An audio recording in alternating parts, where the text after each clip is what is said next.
Если у вас со временем на ламинате между плашек образовалась микрощель, это вполне допустимо на любом ламинате, на дешевом, на дорогом, потому что ламинат называется плавающий пол. Вот влажности он расходится, сходится, поэтому могут быть микрощели.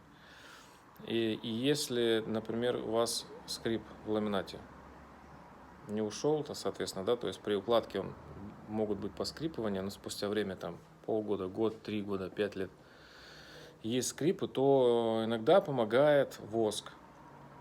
Воск натуральный на пчелином воске. То есть вот, смотрите, есть такой вот воск.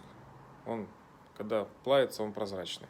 Есть белая вот такая свеча. Она белого цвета, она потом, когда затвердевает, она становится белой. Такой не нужно брать. Вот этот воск, сейчас я покажу вам, как я его расплавил и что произошло дальше.